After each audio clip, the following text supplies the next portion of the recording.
Okay, let's go ahead and get started. I'd like to welcome you all to the STEM Investment Council meeting. I thought before we got started, maybe just to go around and do introductions so we could hear who's in the room and obviously the council members, and then we'll go from there. So Eric, you want to start? We'll do the table first. Eric Meslow, president of TimberCon in Walton, Oregon, and I am the chair of the Engineering Technology Industry Council. Good.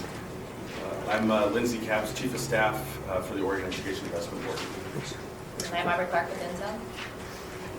Okay, so why don't we do the audience? We can just start there. Well, yeah, I work with the Northeast Coalition for STEM as well as the East Metro County STEM organization. I'm John Byron, the principal at David Douglas High School. Oh, welcome. Nice. I'm Jim Chilikoff, retired state and federal CTE administrator. Oh, interesting. Great. Don Downs, 37 years as a CTE technology educator. Cool. Sandy Grinnell, STEM and Science TOSA for Hillsborough School District. I'm Jill Hubbard, South Metro Salem STEM Partnership and computer science and engineering teacher. Martin Storksteg, Director for the Center for Research on Lifelong STEM Learning. It's a mouthful. At Oregon State University and the former Director of the Board on Science Education at the National Research Council. Wow. Larry Flick, Dean of Education at Oregon State University. Randy Bell, Associate Dean and Professor of Science Education at Oregon State University. Susan Hallbeck, Science Specialist, Beaverton School District, and future President, Oregon Science Teacher Association. I'm Ben Carmel. I'm the online learning strategist at Education Northwest, just kitty corner here. Good. I'm David Crandall, the Executive Director of Network Incorporated. We've been working in school improvement for 45 years. And now I'm in the senior Interior Ortiz with me, STEM and Science Coordinator for David Douglas School. I'm Denise Pearson. I'm the School Improvement Coordinator at David Douglas High School. I'm next. Brett Wilder with the Oregon Alliance Movement at College and Universities. Marcia Fisher, Oregon University System. Great. Jim Patterson, King PTA. And I'm Bill Cadapo, Operation Easy. Great. Lisa Graham. Seth Allen, staff, Oregon Education Investment Board. Jim Power, the chair from Portland General Electric, CEO. Mark Lewis, Director of STEM for the OEIB. And Lisa, you're on the phone? I am. I'm Lisa Graham. I am a Chief Scientist with Paradigm here in Denver. Great. Well, welcome all, and thanks for coming. This is a really important meeting for the STEM Council as we continue to move forward. A lot has happened since we last met, and a lot of good work's been going on with the subcommittees, which we'll hear about later.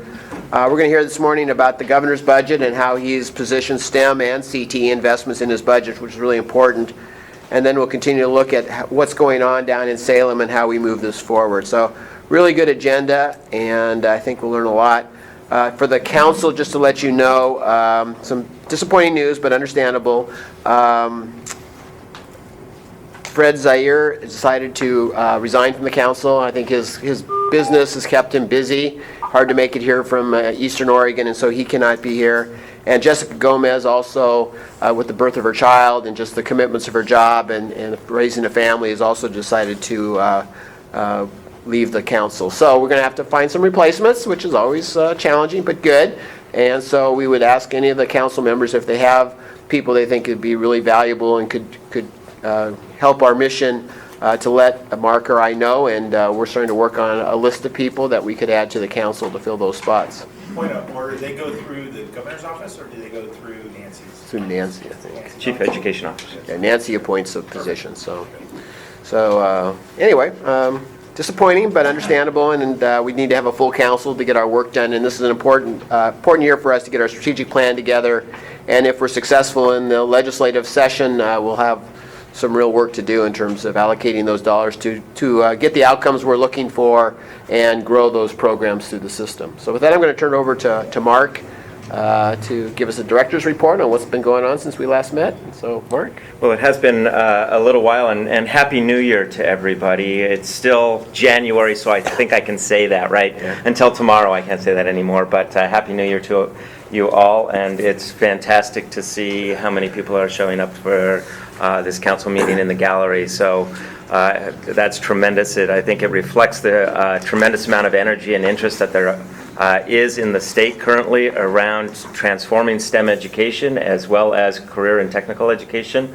And we have support from a wide range of constituencies, not only from the education sector and educators, but from business and industry, from our legislators, who recognize that at its core, both career and technical education and STEM is really about the economic prosperity of individuals, of community, and the state, and that there is a great need to make stronger connections between our educational ecosystem and future careers and economic growth of our communities. So it's fantastic to see that kind of support that we're getting.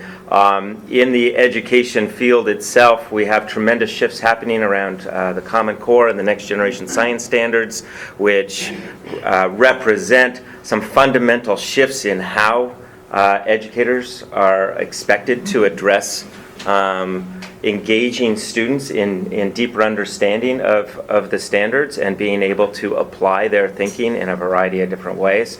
There are current efforts, as you know, within the Department of Education to be working with districts throughout the states through professional learning teams to dive deeper into what those shifts mean and how to support educators in those transformations. With the OEIB, as we've discussed earlier, the fundamental nature of the OEIB is to create a system that is a seamless system for students to be able to move along a pathway through that educational system, and the OEIB and Dr. Golden are committed to breaking down barriers that exist not only for students but also for educators. So we recognize that education is a collective responsibility and that it takes all members of our communities to work alongside our formal education system to ensure the success of students. This past year as a council, we've delved into a variety of different pieces of that educational ecosystem in an effort to get a broad understanding of where our place as the guiding North Star for STEM education is. How do we dovetail with efforts that have already been going on prior to the establishment of this council, and then to add value going forward. This year, to me, represents an opportunity for us to seriously roll up our sleeves and to I think challenge some of the traditional assumptions that have existed in that educational ecosystem, and to provide our perspectives alongside those of educators and other community members to make recommendations to the OEIB and to Dr. Golden about policy shifts and where recommendations can be targeted to make the largest effect. There are still challenges that exist, right? Yeah, that exist within that broader system. We know that STEM itself is fraught with misconceptions about what it is, what it isn't, what is the definition, why an acronym, what are the limitations of that, who's it for, who's accessible to it. We understand that teachers are struggling under tremendous constraints to find the time necessary to work collectively, to be able to think more deeply about how they approach developing not only content understanding, but also the fundamental dispositions to be successful in STEM. They're struggling to find opportunity to work with the broader community and to break down those barriers that exist between community and classroom. And the system's not quite yet adjusted, I think, to some of the pressures that exist anywhere from some of our ways of assessing student understanding and aligning those with the deeper values and beliefs that educators have. We know that there's inequitable access to out-of-school learning opportunities that exist for our students of color and our students of poverty, and we need to shift that. We know that students who are caught in the opportunity gap or inspiration gap if you will, or expectation gap. I mean, there's a number of gaps that exist there, that they often not only are they not achieving academic success, but they also don't have those social networks and other surrounds that actually enable one to take advantage of opportunities. So in spite of those challenges, I think there's really great cause for celebration. Our current investments in the STEM hubs, STEM and STEAM and CTE activities, and in our STEM lab schools, really making a difference to students and to educators. I just got a story from Jo Shira, who's out in La Grande last night. She sent me a story. She said, I was talking to a boy who said, I was the kind of student who got Fs when I was a freshman and I didn't care. But because of robotics, now I get mostly A's and B's, and I applied to OSU, go Beavs, and he wants to do computer science. So I think one of the things that we see is when we shift how we're engaging with our students, we're making a difference to their future careers. We're enabling them to see that it's not just about passing a test, but finding what interests them and excites them and can continue them along a pathway to a successful career. So to me, never has there been such a tremendous alignment of forces here behind these movements in STEM and CTE, and I'm really excited about moving forward. I'll leave it there because I think there's some other things that I'd be happy to update the council on at another time, not only from the cross-institutional STEM Education Research Consortium that is currently underway, but also some work around working with the STEM hubs to get at some of the metrics that are important to assess one's progress and the impact of our investments in the STEM hubs. And then there's much more work to do, as you all know, to engage our communities of color in particular, our engineers of color, engineers and scientists of color, STEM practitioners of color, and of women in particular, to mobilize them to be role models and to reach out to communities and inspire our youth. So I'll leave it there, Chair. Thank you, Mark. Any questions for Mark? Kind of what's going on? All righty. There will be, I know. There will be more. So the next topic is obviously of high interest to all of us, which is, we've spent a year trying to kind of lay some foundation, but ultimately we need funding to kind of move these programs forward. So we have Lindsay Capps here from the Office of the OEIB to talk a little bit about what's in the governor's budget and get a sense of the lay of the land of where things are going. So thanks for coming. Yeah, thank you, Jim. And in my role as Chief of Staff at OEIB, they don't let me out much, so it's sitting with all of you here today and to hear about your work. And in light of not being able to get out much, I will just announce that I will have to leave around 9:45 so to get back to Salem. But I do just want to recognize on Nancy's behalf the important work of this investment council, especially as we now move into the next stage of our work, which is critically important in terms of achieving the outcomes that we want to see. And a big part of that is enacting a budget that is consistent with where the STEM Investment Council has directed us to go. And I think to the extent that that is reflected in the governor's recommended budget, and that we will have continuing conversation through the Ways and Means process within the legislature, we're excited to have this conversation today. I also just want to note that we continually see the value of the STEM Investment Council to the overall charge of the OEIB. Our work is really to drive strategies across the learning continuum to ensure we're achieving those critical student learning outcomes. And to the extent that we're trying to create multiple pathways, seamless pathways for student learning, this council plays an extremely important role, and the work of partners that are engaged in it. So that's sort of the grounding for, I think, the conversation. I do want to recognize Mark's leadership as a policy director around STEM to maybe talk us through the substance of our budget and legislative work, and I'd be happy to answer sort of any questions in terms of how that work is carried out. And I'll be playing a lead role on behalf of the agency and with the governor's office in that. So thank you for the time today. Thanks. Yeah, great. I'd like to direct the attention of the council to what we put forward as recommendations last, late spring, early summer, that when we embarked on our process and made recommendations that Jim presented to the Outcomes and Investment Subcommittee of the OEIB around three basic areas. One, the notion of investing further in building the statewide infrastructure and network of STEM hubs that are regional efforts with different partners to advance STEM education in their communities and to tie that to workforce and economic development.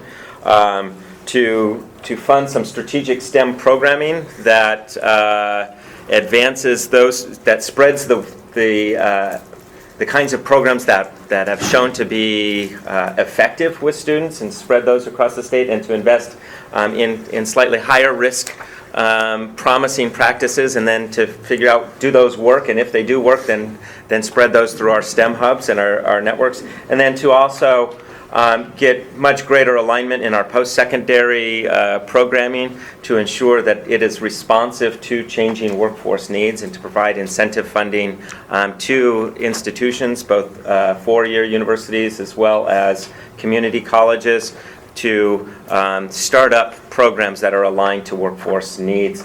At the same time, to invest in wraparound services that support students of color to be successful in those fields. Now, when we talked last year, in general, we spoke around $20 million or so for this entire package. Somewhere $20 to $25 million. What I want to recognize is that in the governor's recommended budget, there was generous recognition, I think, of the STEM recommendations that were put forward. And if you'll see on this page, that the governor has put forward a recommended budget for STEM and CTE of around $41 million or thereabouts. And for STEM itself, that there's a $21 million total in the OEIB budget and the Department of Education budget for STEM investments.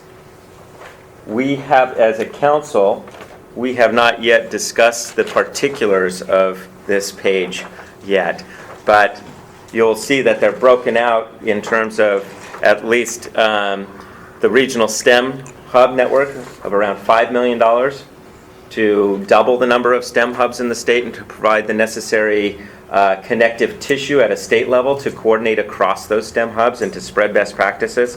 In the post-secondary domain at the bottom, then, very, very similar, around $9 million or thereabouts, to invest in those post-secondary talent development and alignment of post-secondary programs, and then strategic investments, targeted investments in the middle there.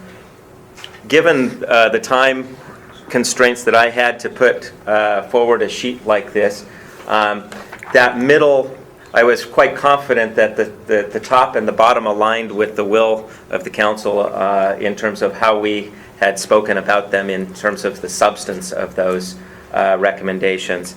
The middle one we haven't talked specifically about, but these, I tried to capture the critical points that were raised in our previous conversations around the need to certainly transform mathematics education, to expand computer science and engineering, to increase the access to those out-of-school time programs, and also to at least begin to connect with the work of the Early Learning Council and to ensure that the early learning opportunities for students, particularly those students in poverty, are meaningful educational experiences that lay the foundation for critical thinking, problem solving, and creativity later on. Mostly targeted towards K-12, or a majority of the targeted center grants?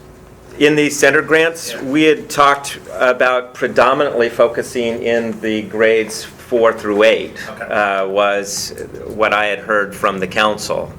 So I'd love to have this conversation, at least in general right now. And as we are more confident of the budget, we will need to decide as a council and alongside and with our partners at the Department of Education about a more precise allocation of what that might mean. So this would somewhat replace the disappearing OPAS support, more along the lines of, again, going out and targeting best practices, best through a competitive RFP process, or how do you see the money being distributed? It certainly could fill that role around some of the engineering and robotics pieces in the K-12 space. We had recommended 2 levels of grants. One, to take to scale those programs that had shown a sense of efficacy and to spread those through the STEM hubs out to other places. And then, trying to determine some evidence behind some other sort of, as I say, high risk. There's an opportunity for something not to work, and as we've discussed as a council, the things that don't work are just as important as the things that do work in terms of understanding where we might want to invest. Sort of a Shark Tank model, if you will, for business investing in this sphere. Just quick, maybe we should introduce a couple people that came in the room. Yeah. And Senator Dembro is also welcome to join us. Herb, go ahead.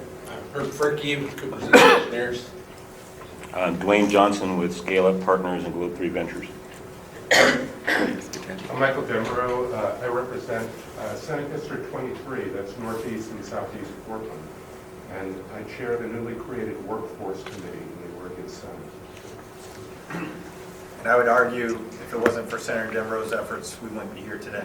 Yep. So he has been very supportive in previous sessions, getting us here today. So thank you, Senator. Thank you. Any other comments on this? I have one, I guess, and it's a good problem to have is we also have the CTE initiative going forward through the governor's office, around $20+ million for that. There's obviously a very close connection and integration between CTE and STEM. I mean, Yes. we all know that kids, we don't know how kids are going to play out. They're going to play, they're going to do things, they're going to learn through tactile learning.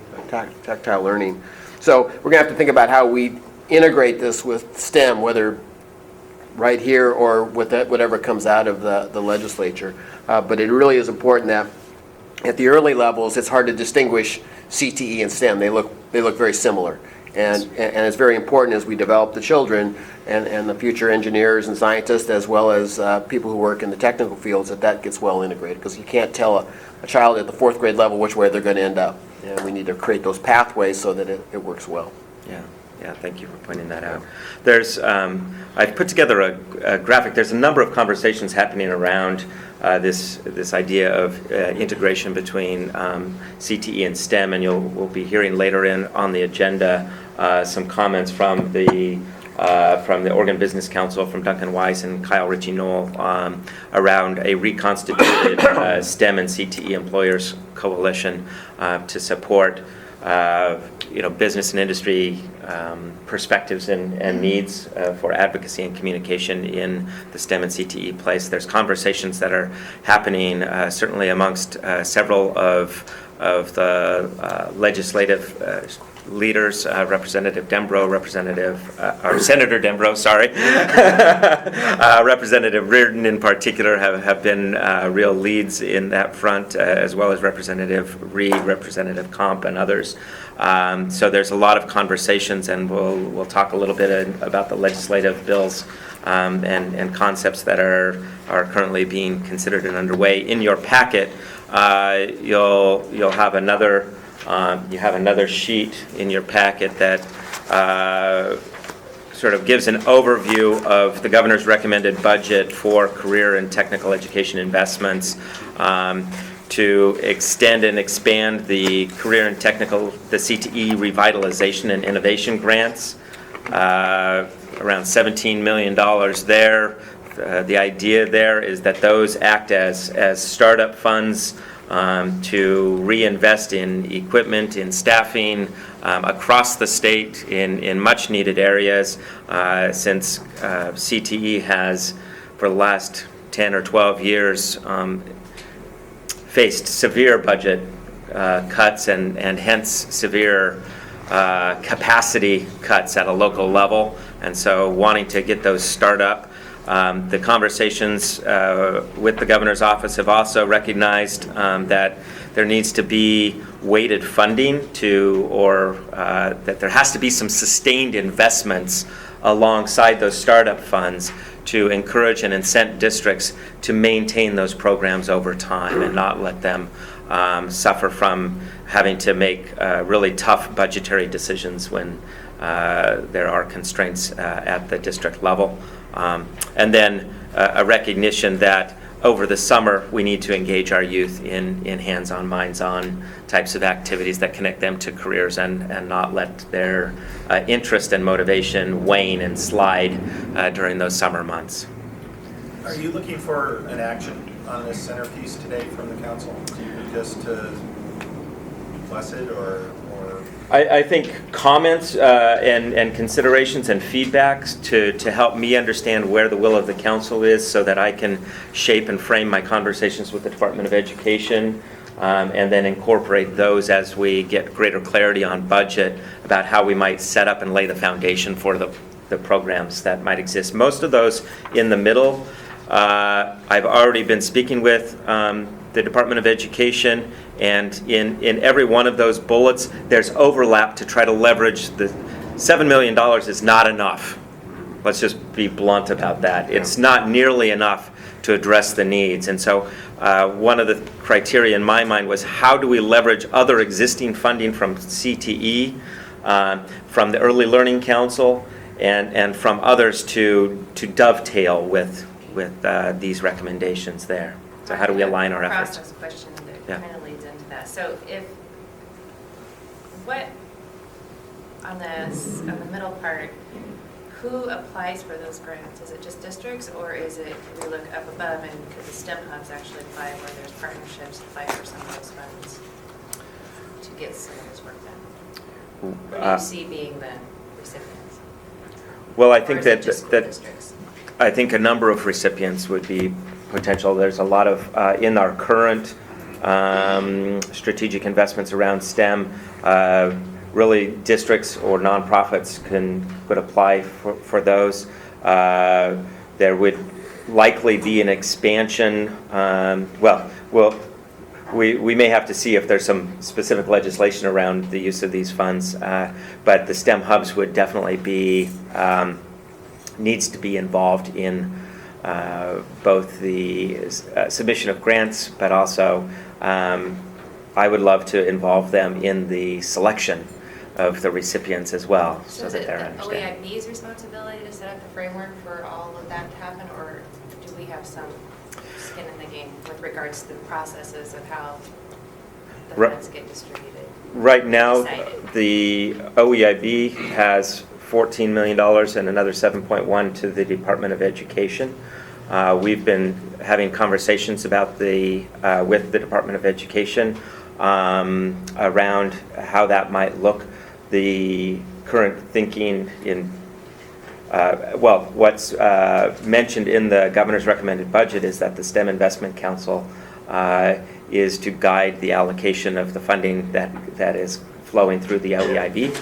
And I believe that the Department of Education would want the STEM Investment Council to be heavily involved in that work and decision. There's one other question on the STEM hub networks. To add 6 or so new hubs, does that include funding then to keep the existing hubs? Yes. Moving along? Yes. Okay. And there's concern amongst the hubs themselves, just to be clear for you, is that this biennial cycle of funding is really a challenge for the field because should we go to the last minute of the legislative session and the fiscal year and then to then get funding to try to push it out to the field, well, the process of pushing those funds out to the field could result in some significant delay of programming at a time when the summer months are there, which are the optimum time for programming in the system. And so we're having conversations with the Department of Education and the hubs around what are some strategies where we could mitigate that? Ideally, we should be looking for funding that isn't tied to bienniums, that could also be used there to transition across those kinds of bumps, I guess.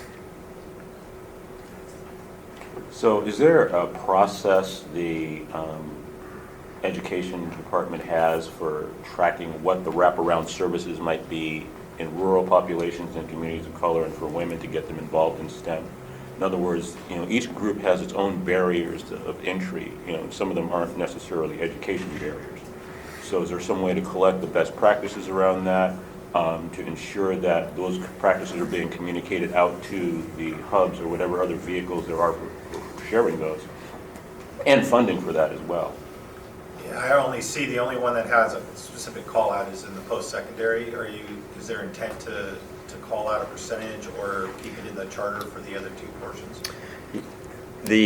What this council recommended was around 70% of those middle investments being made to serve girls and students of color and students in poverty was the criteria that we had put on our recommendation.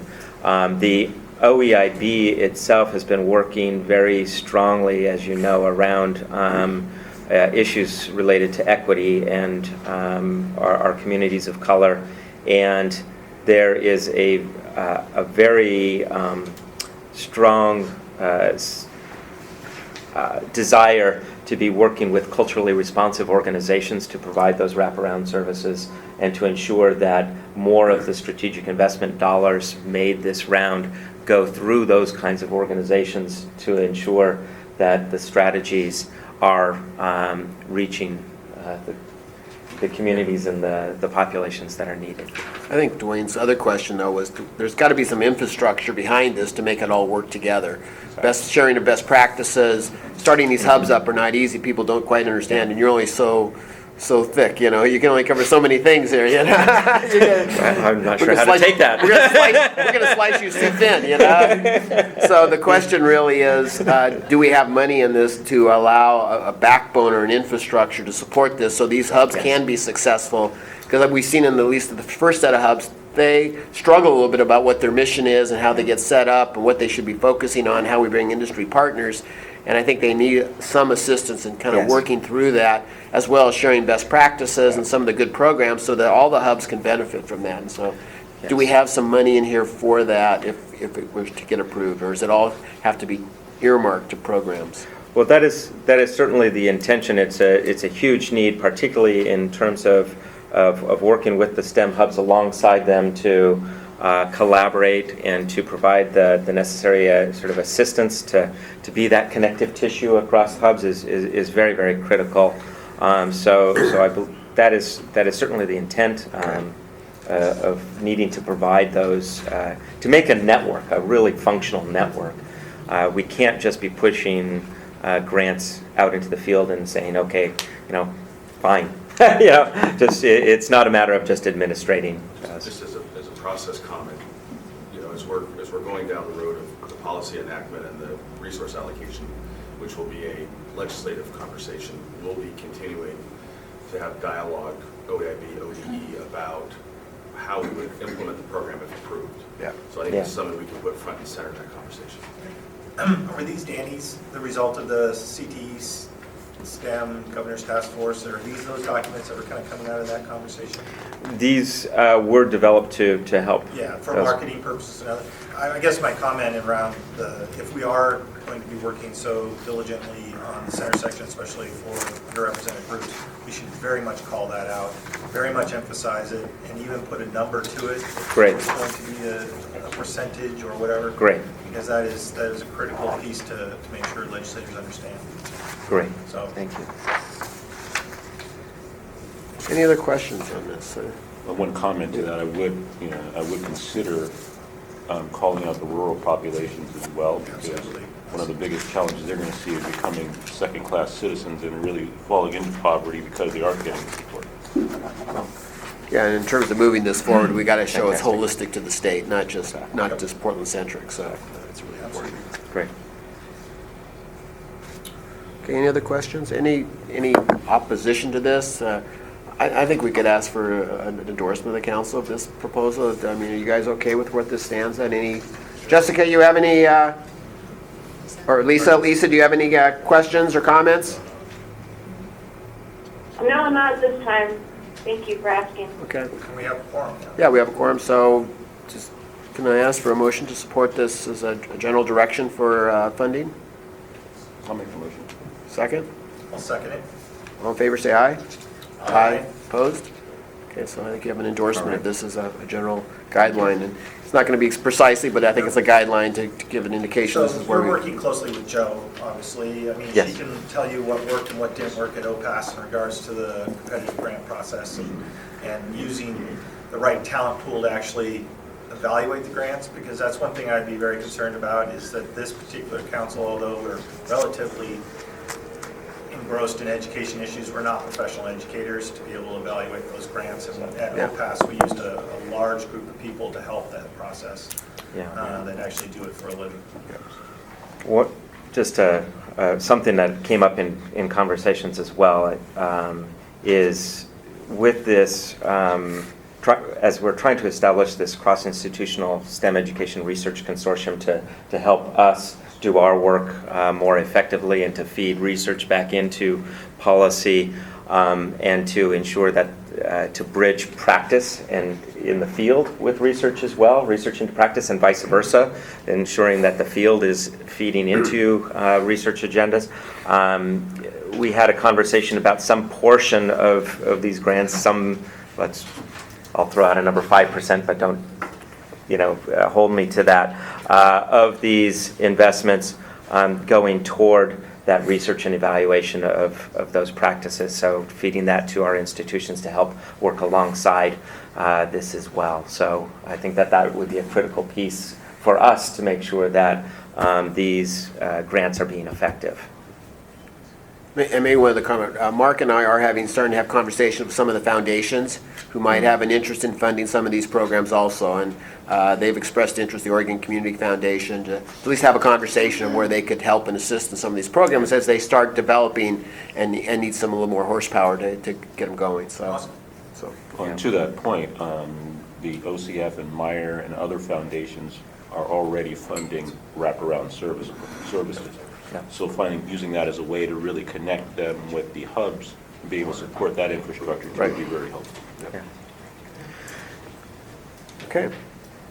Did the council have any questions around the legislative process going forward in regard to this, or I'll ping pong this back to you, Lindsay, on so this. Obviously the question is going to be, is at some point this is going to show up for legislative hearings, and how can the STEM Council be supportive and helpful in moving this forward? And maybe your thoughts and ideas on that would be helpful.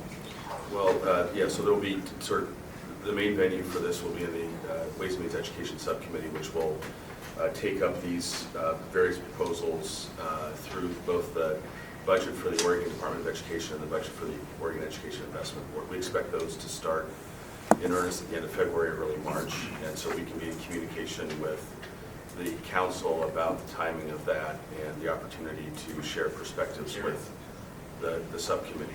Okay. And I assume we have no conflict in terms of testifying in support of this, if that were the opportunity to arise, right? Well, this is in the governor's budget. Yeah, so that's what I said. I just want to make sure that we're going to check the procedure, we're at the... Yeah. Good.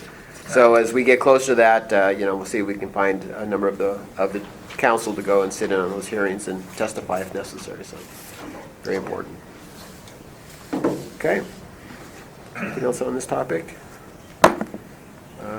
Anything you want to talk about the bills? I think that the comment I made earlier around CTE, there is some conversations going on around how we integrate CTE and STEM, and maybe that's a good segue to our next item. Yeah. Thank you, Chair. As you might imagine, we're still at the early days. We're at the eve of the next legislative session, and there are a number of bills that have been submitted. There are a number of bills that are still being developed. I've gone through my access to the online system to try to capture the various bills that I thought that might interest the STEM Investment Council in regard to STEM and career and technical education to give you a sense of the environment going forward in this session. And so I didn't want to go into extensive detail around these, but if people have questions, we can certainly provide additional detail. But I wanted to give you, for information purposes, a sense of these. And if people have particular comments or concerns or things that are activated in their heads, to please provide feedback to me, and I can make sure that those comments flow through the system here. One of the most significant bills is House Bill 2728 from Representative Reed, establishment of the Oregon Talent Council, which is in a sense an outgrowth or an evolution of the Engineering Technology Industry Council, with a much more with a broader scope. As you look at this, you can see, I think, significant synergies between this bill and the recommendation of this council to meet the high wage, high demand sector talent in the high wage, high demand sectors. And let me know if it's not aligned, because that's how I wrote it. It was absolutely supposed to be that post-secondary piece. It's just a little bit different than what ended up being in the governor's budget.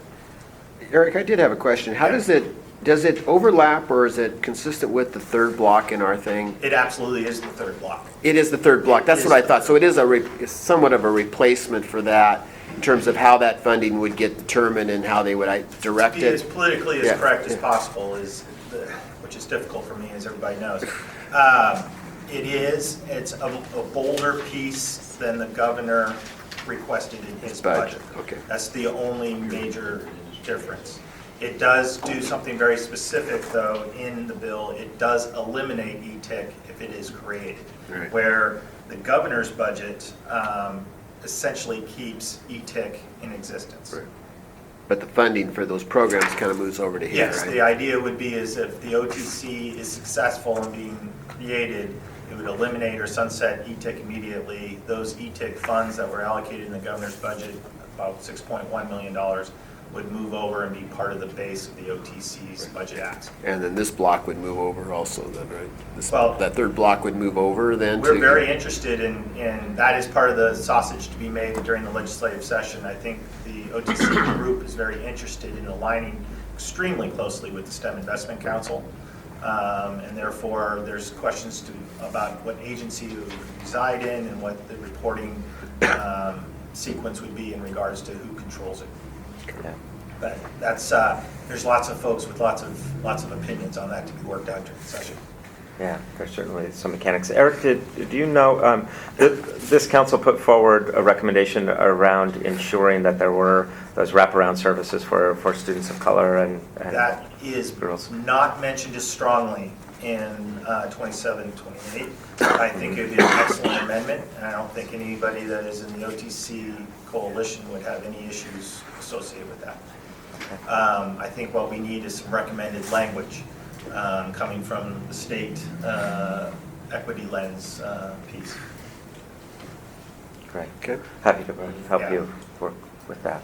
Representative Reed would be more than. I'd be happy to help with that as well. What's that? I said I'd be happy to help with that. Yeah, that'd be excellent.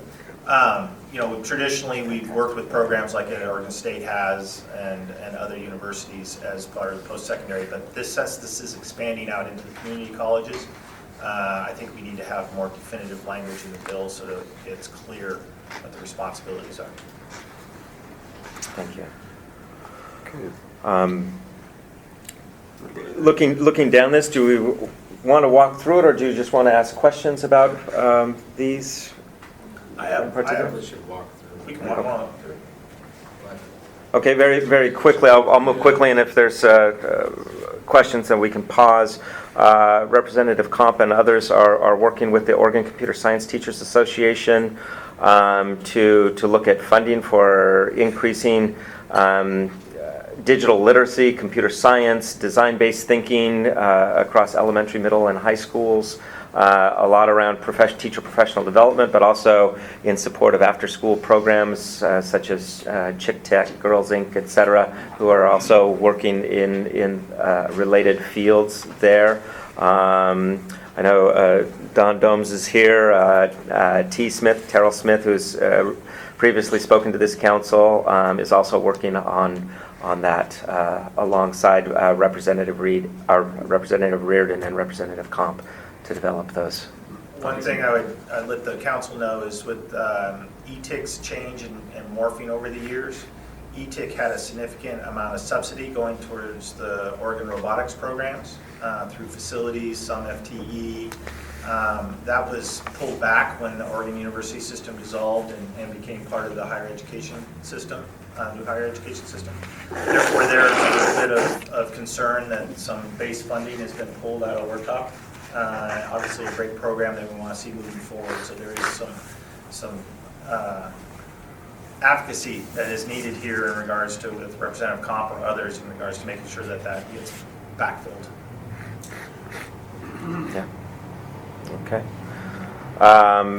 In terms of House Bill 2624, Representative Reardon has been convening a number of groups over the late spring and summer to look into various aspects of career and technical education, and one of those is related to teacher licensure. What we have within our system right now is a dearth of qualified CTE instructors in the field, and actually a maturing population approaching retirement that creates a high demand for increasing the supply of qualified individuals. A couple of pieces of this is to incent institutions to create accessible CTE certification requirements to streamline getting practitioners or people from industry into to be certified and to be able to work in the schools, and also then to work with existing teachers to get career and technical education certification. So if we can get, and Washington State has done that very, very successfully with math and science teachers and getting them CTE certification to help bring the academic and the hands-on together and to really transform how we're thinking about that. So that's a very interesting bill. Senate Bill 112, I would like to defer any comments to the good senator who is here and who can present his own thinking around that bill, if you'd like. Shall I come up there? Please. Great. I thank you all. Yeah. It's a real pleasure for me to be here. I know just about everyone here and respect most of you. No.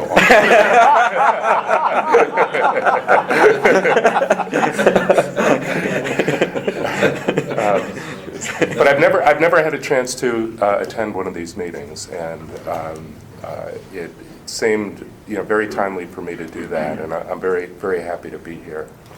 The Senate Bill 112 is really, I wouldn't call it a placeholder, but it's kind of a conversation starter, something I've been chewing over. I think many of us have been chewing over for the last couple of years, where simultaneously, and I think very fortunately, the state has, the legislature, and I think the state in general has renewed interest in career technical education and STEM at the same time.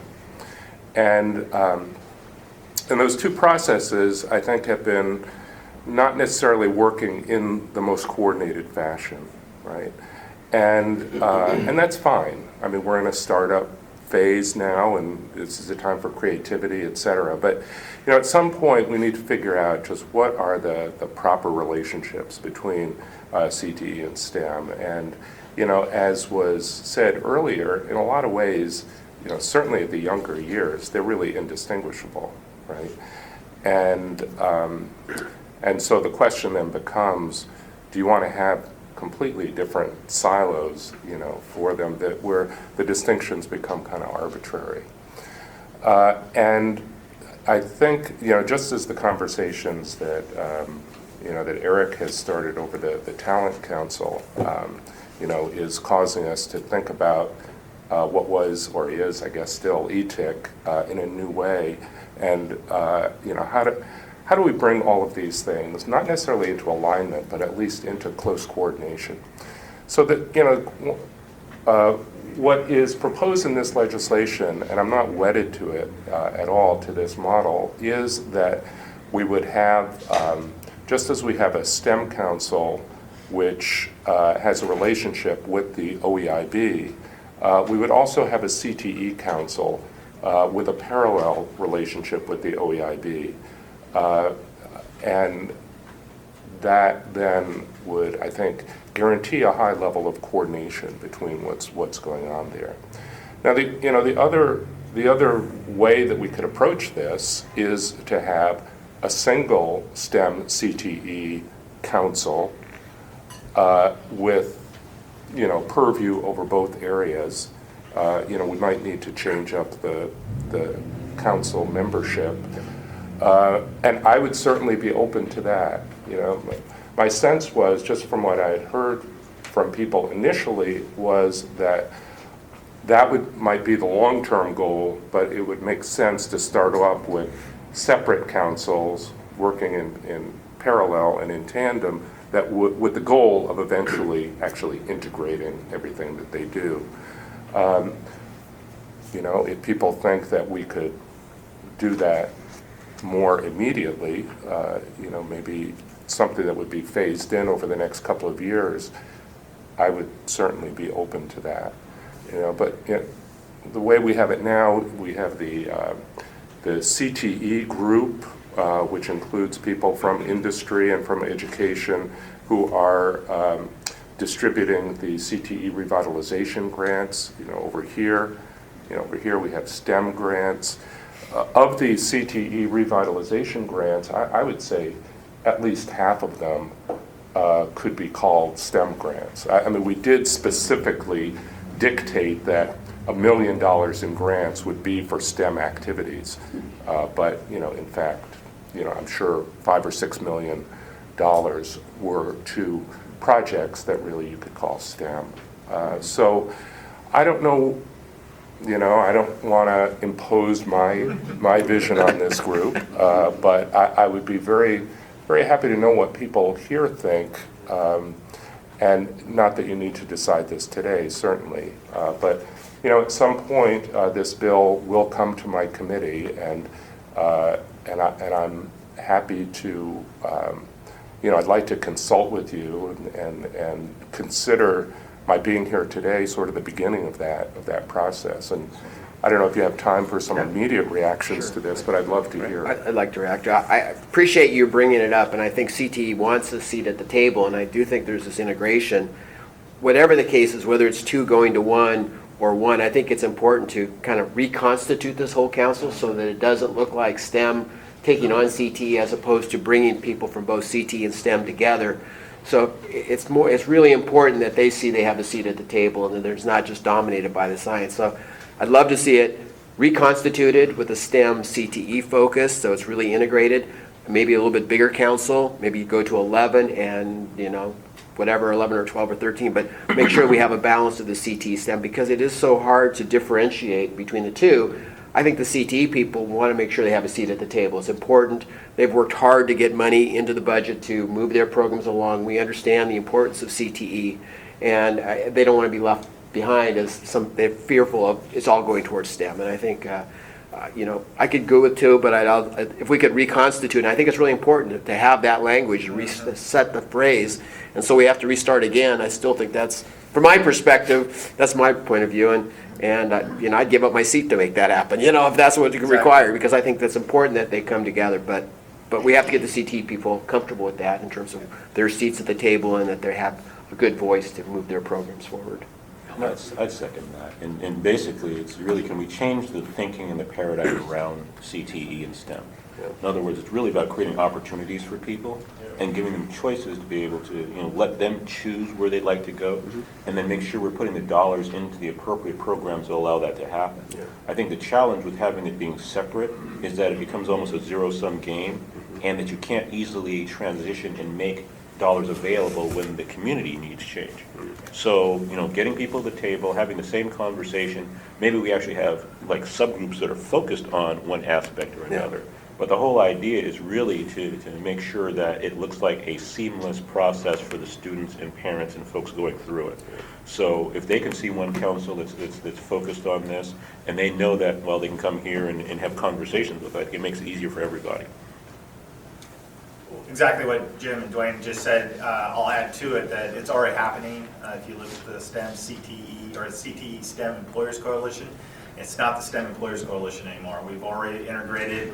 We realize the message needs to be going down to Salem together in a uniform manner. You're really talking about trying to even eliminate using the word STEM and CTE as much as possible when speaking with legislators. We've already testified in front of different committees talking about connecting education to careers is kind of a buzzword as opposed to just putting us in silos of STEM or CTE. So I think what you're asking to do has massive traction. I think you just need to get everybody in the room quickly that has a interest in this, and I think you can probably come very, very rapidly to agreement in regards to language around the bill. I add one more thing to that, which is really taking advantage of Oregon's strategic advantages. And what I mean by that, they're not just technical advantages. The fact that we're one of 3 states that are on an ocean, and the fact that we've got a huge forest here, those are natural resources that give us a competitive advantage in those areas. So how do we as a council and an environment support the education and the opportunities that are available in those specific areas for people that want them? So. Yeah, no, I think that's an excellent point. And, of course, we're talking about a much broader range of disciplines when we look in those terms. I mean, just related to what you just said, Dwayne, I mean, there is certainly an engineering component to what we're thinking about in terms of revisioning our use of the forest, right? There's some really exciting, innovative engineering, new design concepts on the boards. But, there's also, the more traditional, future farmers and whatever the logger, the forest products CTE group is, and having them all at the same table where the focus is careers, and not only careers, but also applied learning. I mean, I think that's what unites these, all of these disciplines, that, the clear evidence that some people, whether they're engineers or they're technicians, they learn math much better in an applied setting than just, with the books. CTE is more of a hands-on approach anyway. I think that's what the scientists and engineers need, more of a hands-on training before they get post-secondary. I've always been impressed whenever I've gone to a robotics competition, looked at a team, so who on this team is CTE, who on this team is, engineering, computer, they're all one team. Yes, that's right. Absolutely. Aubrey, you have any comments? Good. Lisa, you have any comments? No, I don't. Okay, thank you. From a practical standpoint, what's your timing in regards to introducing the bill within your committee? Whenever I want. I love that power.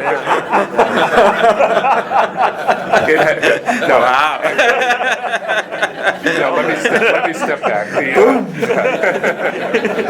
No, we do have a deadline of, I think, April 11th to post bills for hearings. I would like to do it sooner than that, but I guess the next step would be for me to work with Mark and any of you that have comments, Lindsay, about what some amendments to this bill would look like.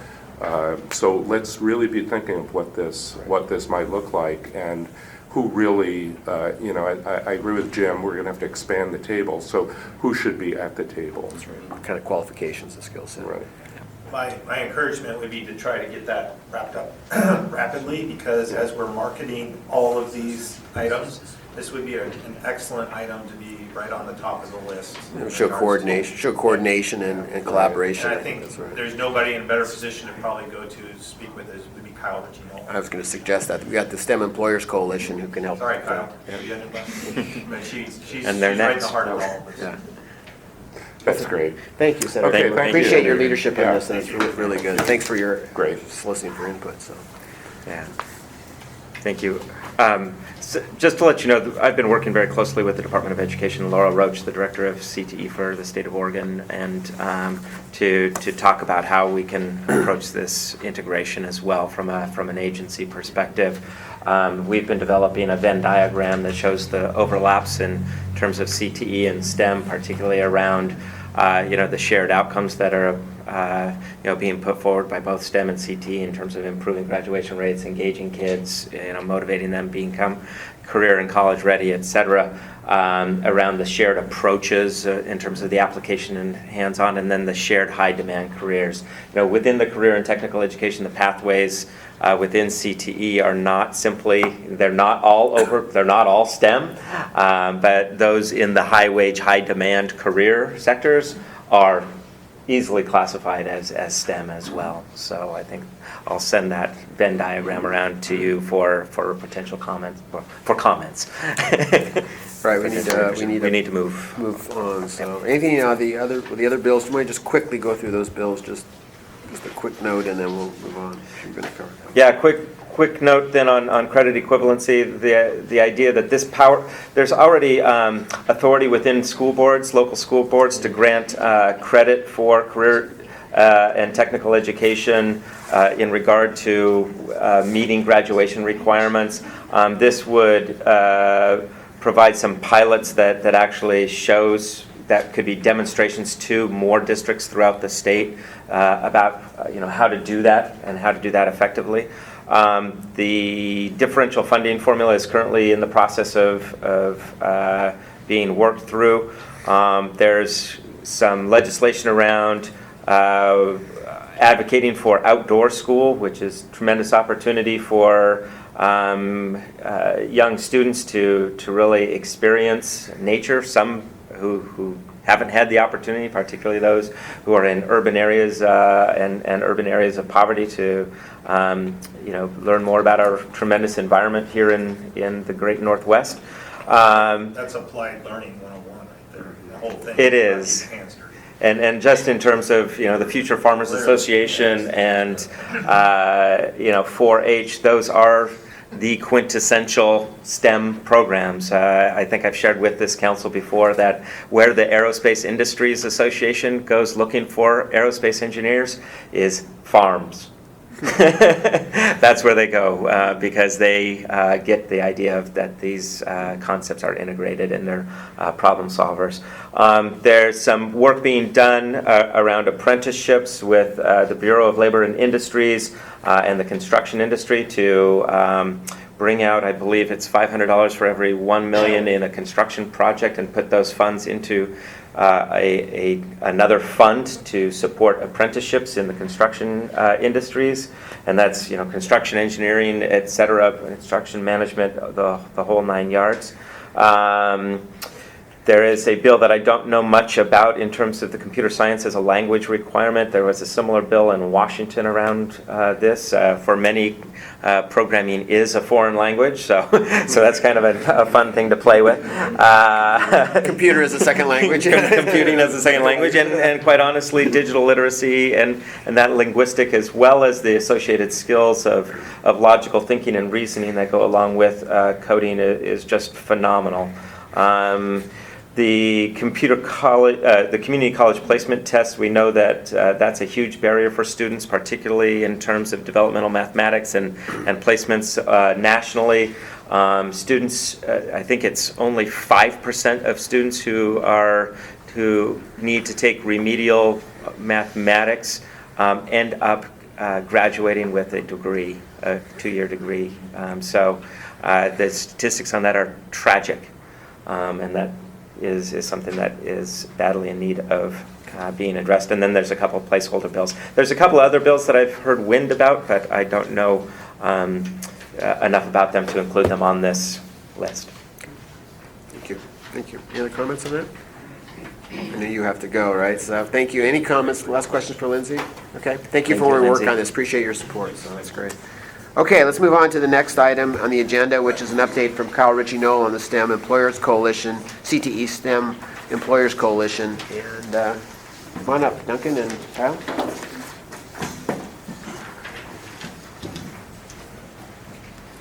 Good morning. Good morning. Good morning.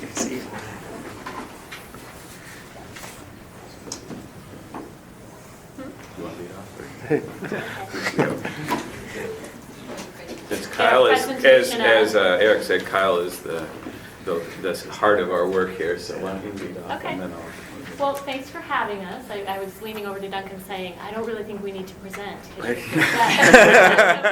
came to talk about. So hopefully we'll be able to just really reinforce some of the themes that we're hearing around really the importance The other of one. these goals, The other sort of one. the urgency around doing something now, and really the opportunity that we have. I think we're all very excited about the opportunity that was presented in the governor's budget around investments, and in the legislative interest and support, industry interest and support, the education community. So it's really a unique time and a wonderful opportunity for us. And what we're going to do is tell you a little about an agenda that we've been putting together with a broad group of stakeholders that we're calling Connecting Education to Careers. And then we'll also tell you about the newly reconstituted CTE STEM Employer Coalition, and let you know a little bit more about that and what we have in mind and how to get involved. So Duncan's going to take you through some of our thinking around the agenda and how it's come together. And Lisa, I'm forwarding you the PowerPoint right now. Maybe it should be called this. Great, thank you, Mark. Right. So we need letters. thanks so much. Thank you, Kyle, and thanks Jim and members. I'm Duncan Wise, Oregon Business Council. Again, listening to Senator Denbrough just now and your conversation just reminds me, as Kyle says, this is a magic moment. We have an opportunity this legislative session to advance an agenda around CTE and STEM that not only will get better results for a lot of students in Oregon, but I think, as we've talked before, really illustrate the whole vision for education transformation in Oregon across all the domains. So I can't stress how excited I am about what you're doing and how this is coming together. Again, thank you for many of you who came to this summit. Dwayne, of course, you're on the panel. And as you know, in the Oregon Business Plan at the summit this year, we put this agenda, Connecting Education to Careers, as one of the top 3 priorities for the year ahead, along with natural resource policy and infrastructure. So from the business community point of view, as we went around the state, in every corner of Oregon, we heard the message that there are jobs going unfilled today because of lack of skilled workers. And they tend to be high-wage jobs, so it's just an enormous opportunity, and it's a statewide opportunity. We're also really pleased that the investment board picked this as one of its top 3 priorities, along with 2 other critical ones, the kindergarten readiness and high school completion. And of course, this Connecting Education to Careers is intimately related to the high school and secondary completion. So we're really pleased that the investment board picked this as a priority. We know why it's important, and again, I don't really need to present this to you, but this is what we will be presenting to all our friends. That there is a skills gap, that the economy depends on these jobs, and that our individual equity and prosperity are at stake. We've got outcomes you have in mind. We need to look at them. We know you've got a strategic planning committee that's going to be reviewing these, but we understand that if we improve on these outcomes, we will, in the longer term, raise our incomes, reduce poverty, and increase public revenues. We also know that in the near term, right away, we're going to help people get jobs and move the economy along. So it's a big deal. This is a longer-term analysis, if you like the long-term thinking on this. But we know if we do this work well, it's going to bring in a lot more revenue to our state. It's going to improve our incomes, and it's going to improve the public revenues. Now, you've all been dealing with this. There are a lot of barriers. This is something this is not a simple problem to solve. We have disinvested in these programs, and they're more expensive. We've got the perception issues about what STEM is, and are these, what are these programs about? We've got a fragmented delivery system and shortages and all the things we've just been talking about.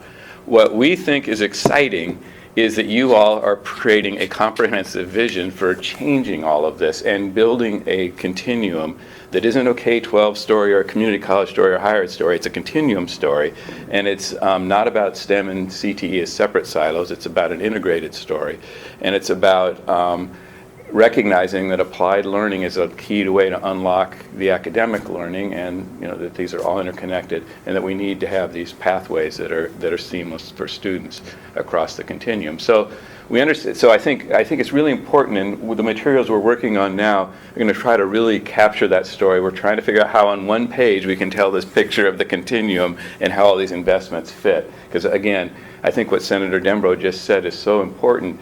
This is an integrating story, and if we can tell that story to our friends in the legislature and to the school community at large, I think we're going to be, it's an epic opportunity. I can't stress how important it is. I don't think any state, as I've looked at, has really understood how all these interconnect across the continuum. So if we do this well, it's a big deal. One thing, Duncan, I mentioned last we also need to include communications, because the families, the children, they don't know about these things. They've disappeared out of the ecosystem. And so getting kids excited about this, getting parents to understand that it's not just, my son's going to be a welder, but he might become an engineer, he might do whatever, that there's a whole continuum here. The communication here is because we've lost the infrastructure, is really important. That's absolutely right. And that's, of course, one reason we brought Derek to the summit this year to tell that story. And actually, we've got it right there in the action plan. So what are we proposing? And I'll turn this over to Kyle. We have an agenda. We're working on it with the coalition. Kyle will talk about it. But again, I think it's really, really important. And I looked to a number of folks in this room at key meetings that said, we've got to bring this together. This is not CT and STEM. This is one story. And we've tried to integrate the actions across the K-12, community college, and higher ed continuum. And so this is the agenda. You've just been talking about it. Kyle's got it in a sheet here for the year ahead. And this is what we propose to be introducing and taking to the legislature. It's very closely aligned with the governor's budget. It's not exactly aligned, but it's so close that I think we'll be able to work with it and work very closely with his team. And again, I'm sure people like Senator Dembro will improve on pieces of this. There's a lot of conversation that need to go on in the legislature. But if we understand our goal is to dramatically improve the delivery and outcomes in this area, and the legislature, I think they are connected with that vision, we are going to make enormous progress this session. So with that, maybe Kyle, do you want to talk more about the coalition and how we're organized and what we're doing? Right. So as Duncan said, we have put together this Connecting Education to Careers agenda, which you all have a copy of, and we also had it at the Leadership Summit earlier this year. And that really was a piece of work that was developed by a very broad coalition of stakeholders from the education community, from the CTE, traditional CTE and traditional STEM community, from employers, as well as the workforce system. So we just convened people over a number of months to say, how does this all come together? What are the important issues? What are the barriers? And so a lot of the thinking, I really want to give credit to this broad group of stakeholders who helped us put it together. And so, as Duncan said, we continue to meet, and we'll be working now, bringing to the table, I guess I should say, a group of employers who really are going to shepherd this piece from the employer standpoint. In 2012, we created a STEM employer coalition. And that came through a number of months of work looking at really how can we elevate the need, communicate the urgency around these science, math, engineering careers. That group worked with Senator Dembro, Representative Harker, many other leaders to create the STEM Investment Council.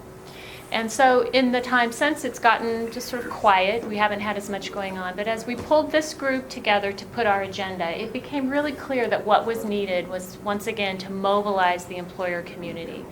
And so we have reconstituted that group. We have broadened our mission to include very formally CTE. It was always part of the STEM Employer Coalition. We always had the trades. We always had, you know, healthcare and construction and others around the table, but I think it wasn't as clear. And now we're trying to be very clear both in our intent as well as name and everything else. This is a broad coalition of employers who care about this aligned agenda to move these technical skills forward. We are now building the coalition. We had about 44 members or employers before, and we've invited them all to rejoin, and almost all of them are recommitting. We have about 20 new companies, and they're coming in very quickly each day. So we're really excited about that. We also have labor partners, we have education partners, nonprofit partners who are expressing interest in being a part of this as an endorser, and all of the major business organizations. It's co-chaired by Jill Island from Intel and our hardworking Jim Pyro, which we really appreciate the connection and the coordination, you know, with the STEM Council and others. So we really appreciate their leadership. And you can see the mission. It's really to bring the employer community along to support these policy changes and these investments. So I'll talk a little bit more about the role. Which, is it this one? Okay. So in terms of what we envision the role, I think we will come together to really advocate, to be champions, to be the private sector champions who will talk about this from the employer and private sector perspective, talking about jobs and the economic prosperity and the need to really be inclusive and focus on the poverty reduction piece. So we'll be advocates in the session. We want to collaborate with all of the policymakers and educators who are working hard on this. And so, you know, while this is an employer coalition, we very much view it as a collaboration with others. We call it an employer coalition because in many ways what we're trying to do is really mobilize those folks, put a little pressure on our own community to come forward and really be a partner in this process. We hope to cultivate these champions and keep them at the table. We know that there's the legislative advocacy piece, but then there's ongoing pieces like you talked about, the communication. And so this may be a group that we can turn to and you know, seek counsel and support as we go forward.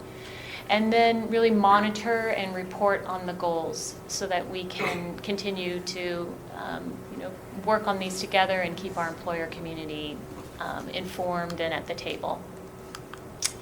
So you have materials. I'll let you know that we're in an active campaign right now getting it out to all of our business organizations. It's going out to the trades and to the labor organizations. And our goal really is before session begin, well, in the next couple of weeks, let's say that, since session's beginning very soon, to have a really broad coalition of folks. And I know there's a CTE day in the Capitol on February 25th, and I think we'll be in a position on that day to really have a, you know, a strong presence of employers. So I'd be happy to answer any questions you have. I think the only question, and maybe it's not a question, because I think Eric and I have had this conversation, is what's in the governor's budget is not enough to get where we need to go. But I clearly understand we have to start to walk before we run. And so I think it's just clear that it's going to take a fair amount of money to get these programs restarted across Oregon. And I think we just have to understand that we'll apply these resources and get the best ROI we can. But ultimately, if we're successful, it's going to take a reallocation or some refocus of the dollars to get the kind of outcomes we're looking at across the state. And you know, I'm excited about where we are. We have to learn. We have to demonstrate that we can produce outcomes. But to think this is enough to solve the problem, I think we don't want to let people walk away thinking, right, oh, that's all they want, we're done, and then we can cut them in half because they only need that much because they always ask for too much. I think we have yet to figure out, because many of these programs have disappeared out of the school systems and teachers and the training and things that have to happen.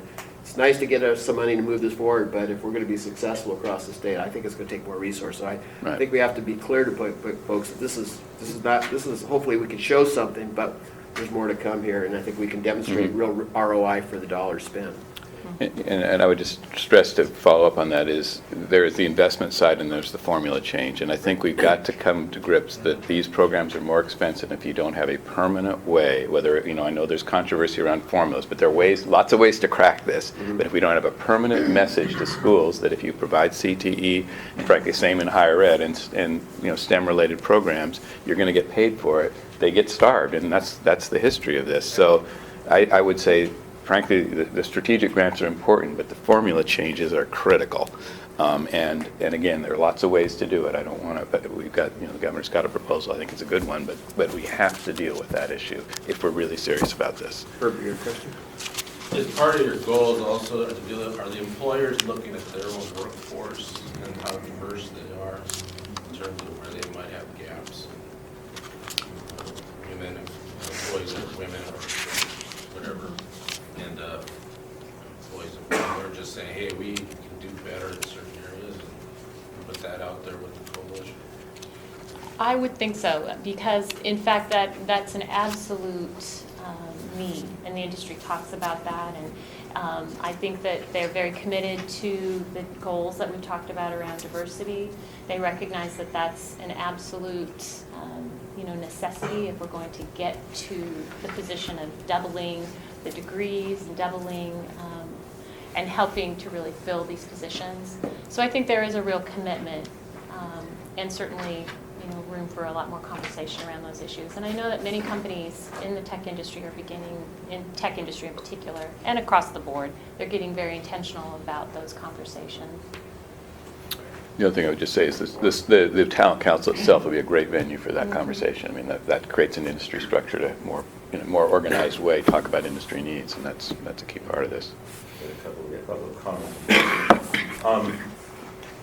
At what point would this group interface with community? And I mean community broadly. Right. So recognizing that in many cases, what we're talking about here doesn't really filter down to the everyday person. So consequently, they may have no idea what's going on that could positively impact them there in their community. So is there a process or a thinking that goes around how we might be able to connect people in communities?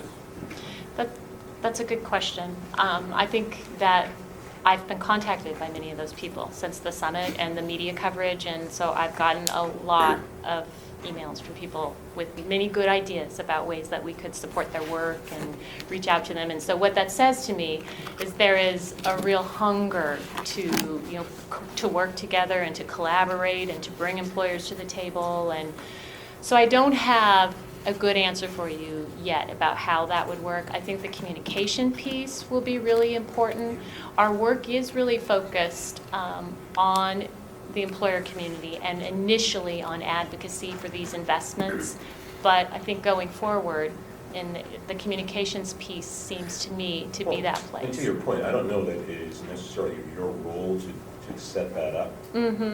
But adding your voice to the conversation and saying that we see there's a need here. Right. And then having conversations with some of the community foundations and folks who may actually be able to set up the infrastructure and support for that. That's a good point. Pilot a program that might actually help. As much as I hate programs, the whole idea that you can set up some infrastructure that will allow that conversation to start. So number two, we're with the baby boomers starting to retire, there's a huge wealth of experience that's available, right? That may not be available in maybe say 15 years or so. So there's a thinking that would say, why don't we take a look at how to engage some of those folks who are actually very interested in participating, continue to add value in their communities, and making it easier for them to participate in the existing infrastructure that is there. So as we're thinking about how we deploy resources, and they're a very valuable resource, and can we find ways for them to connect to these opportunities? That's an excellent point. Really good point. Yeah. That's great. Kyle, a short time ago I had met with the Pacific Northwest College of the Arts to talk about STEM, design, design-based thinking, and they were very, very interested in helping make connections to our design-based industries and our creative industries. Here in Portland we've got huge industry efforts around those areas, and they would be happy to lend their voice That's that great. conversation as well. Yeah. Not-for-profit. The BNDC? college. The NCA? Yeah. Yes. I think Yes, so. yeah, yep. Good. Yeah. That's a great idea. We That's also a great did- suggestion, though. We also did talk about endorsements from university systems and other We did. educators who could support Mhm. this, not necessarily as part of the coalition, but just endorsing the direction. Right. Okay, well, thank you. Thank you. very much for the work you're Thanks. doing and good Thanks. progress. And Thank you for I'm sure your we'll have a help whole and support. legislative strategy on how to make this all happen. Exactly. Thank you very much. Yes, yeah.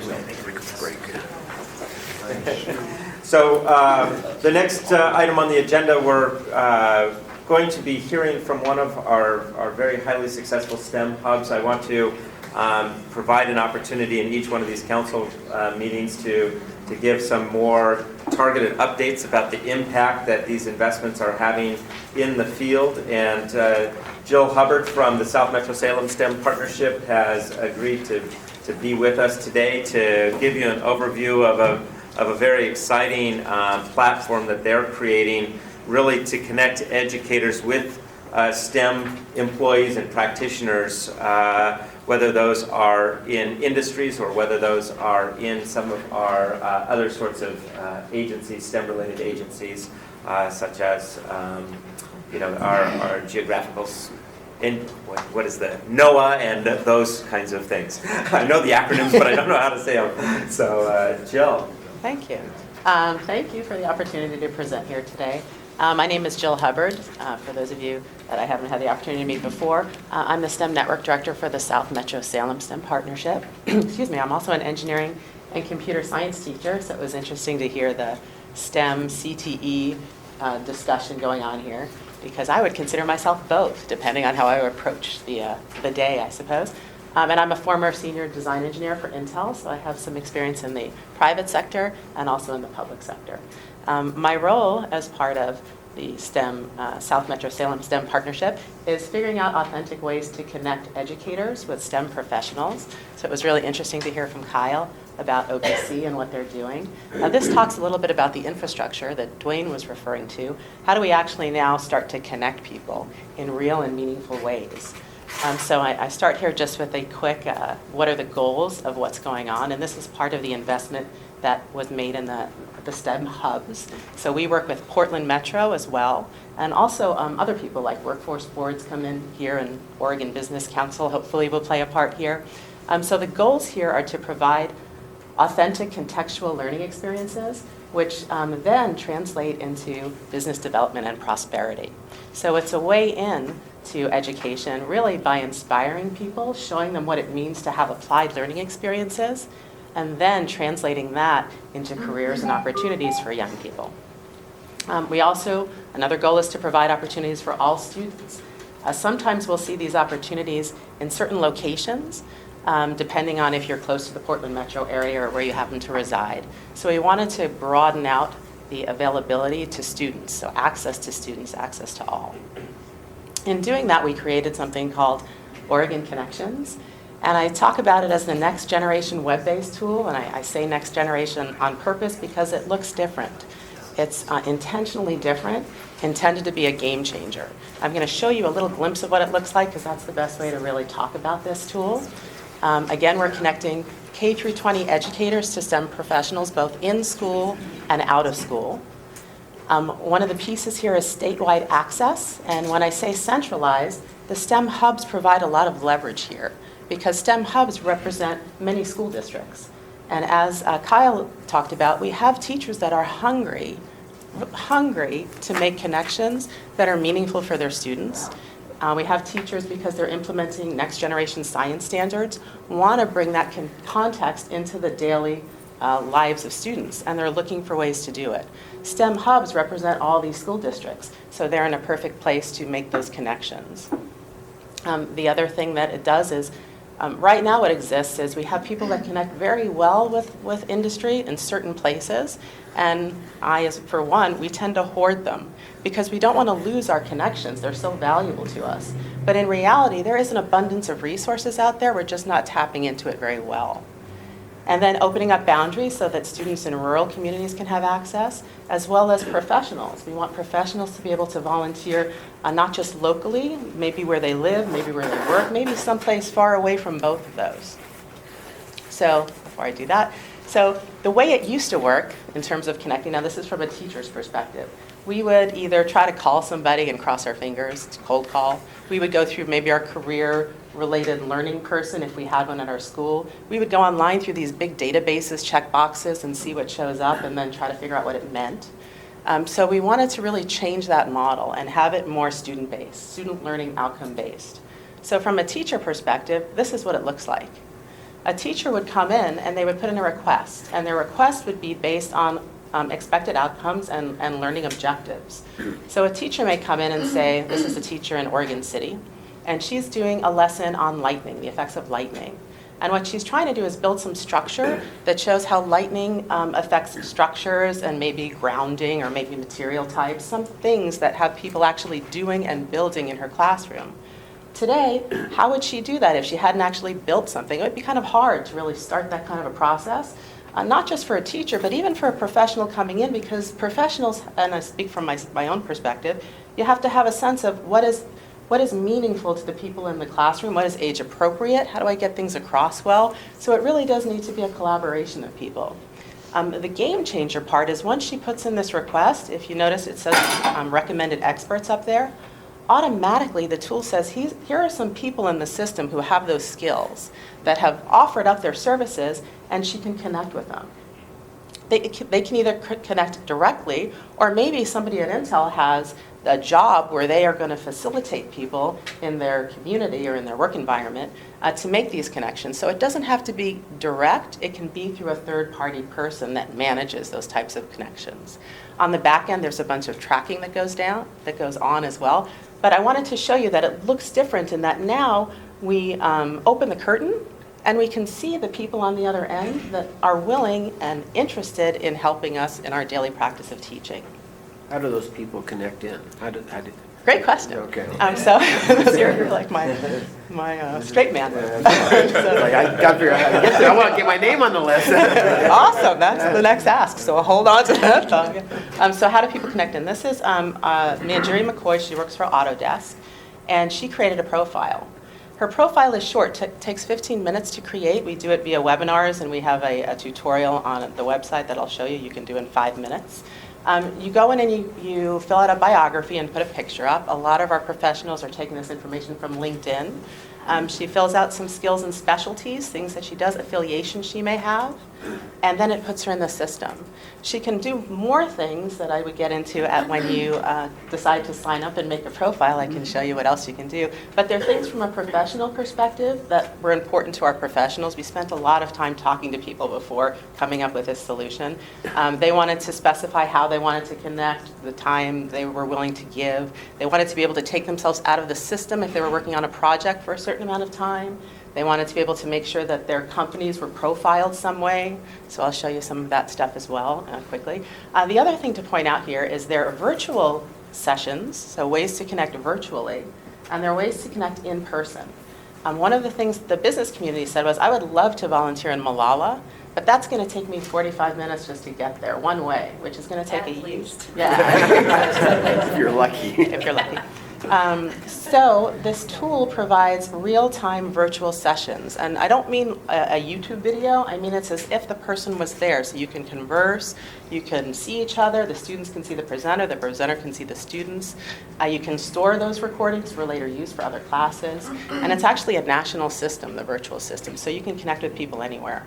In-person requests, our teacher said, sometimes we want people in the classroom, we want to build and facilitate relationships. So there is also a way to request an in-person request, and our business community can say what they're willing to do. This is what Jill, I have a question based on what Wayne was saying earlier. Is this just for employees? I know I've seen your presentation. I love this tool. I absolutely love it. But is it just for active employees, or could it be open to retirees? Great question. It is, actually, retirees are a Like huge Dawn. resource. Yes, That's Dawn. not really retired.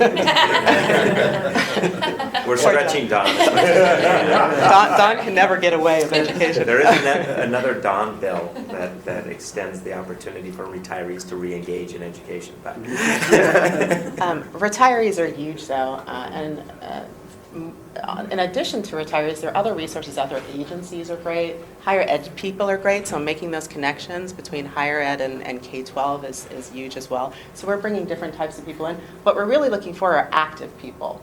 So people that when asked to do something, even if it's small, will follow through and do it. And on the flip side, teachers who will follow through when you make a connection. We're setting up some culture here. Do you track that? Yes, it is tracked on the back end, so we can take a look and manage connections as well. So here's a typical company page. This is Texas Instruments. So when people come in and they create their profiles, they're associated with the company. We're just starting this, so you can see there are 14 members that are associated with TI. Talks about what the company does, ties into their social streams, their website, so it's a little bit of a marketing tool as well. Here's an example of a virtual connection. This is one that I did when I was testing it out with my computer science class. So I was connected with somebody in Texas, Sam Del Garza from Paycor, and I was doing computer science topics were Arduino. I was trying to show kids that you could actually use microcontrollers to control devices instead of just sitting there programming all day.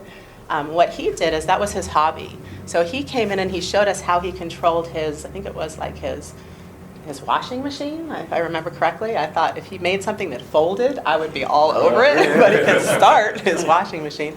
But what I really noticed about this connection, the content was great, but the guy himself, he had life experiences that he brought to the table that modeled resilience, that modeled, you don't have to take a straight line to get from point A to point B and be successful at the end. There are many ways to get there and many ways to measure what success is. So it was a really meaningful experience for a lot of kids in that class beyond computer science. It was great. Easily searchable, so you can go in and you can see who's in the system. There's Thompson. Thompson's not here today, but he helped develop this, and some other people as well. You can search based on company or industry, and then vice versa from a professional's perspective. They wanted to be able to search out teachers or schools, or they wanted to be able to volunteer for certain districts. So they can as well start to see in the educational system and target people and start communicating. Just a little, I know I don't have much time, but I just want to show you as much as I can in a short time. This is what a dashboard looks like. So you notice top contributors are going to get filled in so we can profile teachers and businesses as well who are using the system well. Messages, really a dashboard interface is a lot different than that old checkbox thing. It makes the tool much more usable. Lastly, STEMoregon.org, if you're not familiar with it, I would love if you would follow it. This is where we're putting all these resources. And it has a social feeds, Twitter and Facebook, and you can see that we're starting to communicate with our teachers, with our community. That communication is so critical and so hard to pull off. There's so many things going on that people just don't know about. So this type of infrastructure really helps us get the word out and really work cross hubs is what I think, but it's really bigger than that, cross institutions. Finally, if you want to create your own profile, we would love that, to create your own profile. Jim, we would love that. And there's webinars here you can sign up for. On this site, too, is a 3-minute video that you can look at and just do it offline. STEMoregon.org is where you go to get this, if you remember /works, great. But that's the way that we're pulling in people. We'd love to partner with Oregon Business Council to do that as well. That would be great. We might have to rename it to the STEM CPD.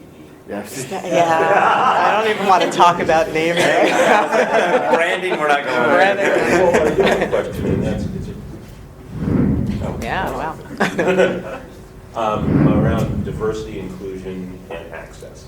Okay, so I assume you're tracking some of the diversity of the people that are in the classroom as well as mentors, as well as teachers. Would that be correct?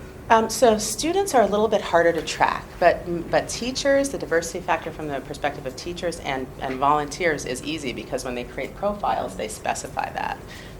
We don't want to create direct connections with students. That's problematic from a number of perspectives. But we could go the next step and say, okay, now let's take a look and see where these volunteers are in the classroom and ask teachers to provide some feedback. In reality, we want it to be a light lift for teachers. Right.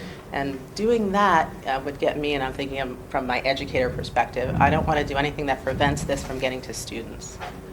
But you So- can track schools and you can, Yes, profiles of schools generally. I think you just want a high level metric of where are we That's hitting. true. If they're all hitting Lake Oswego, that's not really helpful maybe to the overall communities. Very true. That would be easy to do. Yeah, that's yes. what I'm saying. I think Great, that's the way great to try it. question. Hosting, development costs, everything associated with keeping this, not only creating it, obviously a lot of work, but keeping it going, keeping it refreshed. Well- Where are you finding those dollars? As you were going through all the legislative stuff here, I was listening for a STEM hub, so that would be one. We also partner with foundations, so here you can see the Oregon Community Foundation. TAL, while not monetary funders, are, in terms of skills, have been providing a lot of support. First Tech Credit Union, so we're looking for a foundation. This is a private company, so they're very aggressive in their pricing. We did that intentionally. The pricing is very low right now and will stay low. We're kind of, they're trying to brand nationally. And it's kind of a win-win situation right now where we're bringing people in, they're growing, so we wrote contracts that were very low, like $5,000, $10,000 per year low. So somebody is providing all the infrastructure behind this for you? Yes, so the developer is called Nepris, and Nepris built a shell around their tool to add on to the in-person piece, but they already had the virtual piece. When we approached them, they said, we have this solution. You want an in-person part around it, we could do that, no problem. So it became kind of a symbiotic relationship, and it's continuing in that vein. But again, back to the network of STEM hubs, it's something that benefits the entire state. So Right. That's- yes. South Salem shouldn't be, picking up the bill for No, they're- something that's, Yeah, they're certainly connecting to the other STEM hubs, Yeah. and we're talking about how that continue. support might look going Yeah. forward in the future for any STEM hub who is looking to seek to spread what is working across that. That's the idea, is to provide that sort of support. And if we can get every one of the community or the organizations and agencies and industries represented here to push this out to their employees, that would be fantastic as well to help populate the tool. That would be great, and I could follow up with an email and get you all the information. Well, to that point, this gets to the point I was making about infrastructure before, right? I mean, this is something that can be really, really valuable, not only for what they're doing, but for our whole state of Michigan. Can we find some way to support the development, rollout, and ongoing issues associated with that to ensure that it will be there and doesn't get cut out in some budget machinations, right? Do the teachers get to give input back or feedback to the presenters as they come in and how it went, and is there a feedback loop to this? They do. So after the connections, there's surveys that are done. Not only do they get to give feedback after the sessions, but actually the development of the tool. There's teacher panels right now that are going and putting in requests, and the developer works in an agile development methodology, so we can go back and make it really robust from that perspective as well. So yeah, there are feedback mechanisms. Is there a section for donations of equipment and materials? We didn't get into, we didn't want to get into donations of stuff because, again, sometimes things get a little sticky with that. It would be interesting to understand a way to doing that, because if I can't participate, I can certainly fill science labs full of old equipment, or new equipment, old equipment, whatever I have, because I don't know where to go. I think he said he wants to write you a check, Jill. Our school's almost a mile away. Okay, we're going to have to move on. We got a busy schedule. Thank you very Thank you very much. Very cool. Very good progress. This is a really exciting platform. So, okay, we're going to, next one is subcommittee reports. And we just want to do just a quick 5-minute report out from each of the subcommittees. I know Thompson's not here, but maybe you can do that for Thompson. Yeah, very, very, very quickly with this strategic planning. We have broad representation at the table, a very large group doing this. We have a platform on Basecamp and Google Docs to be creating what we're calling our STEM manifesto, sort of that guiding fundamental values and beliefs that are going to drive the work, as well as draft. We're going into our next meeting so we've been talking about that for the last 2 meetings, and going into the next meeting, we will be discussing the specific goals and objectives and be pushing those out rapidly then to a much broader network of experts and advocates in the field, teachers, our post-secondary institutions, our out-of-school time folks, to try to get feedback on those. Okay, next one is data metric. Lisa, do you want to comment on just kind of what's next for that group?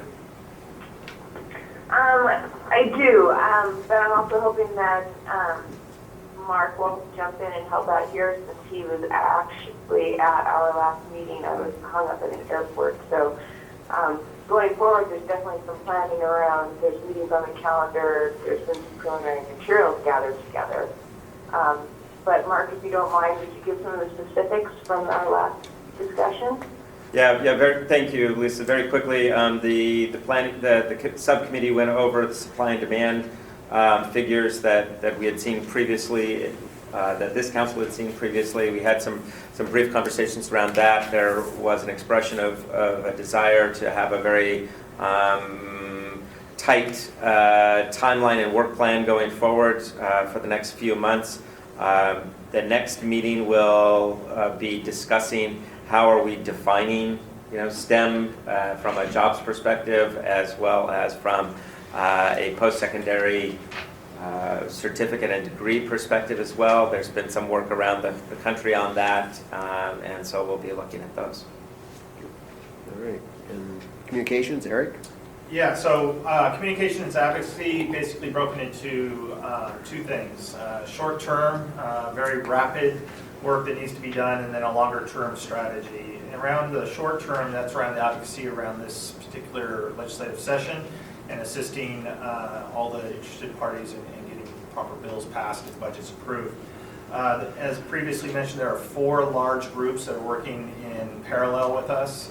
We have the Governor's Task Force on STEM CTE that's pushing forward their budget. We have the CTE and STEM Employers Coalition.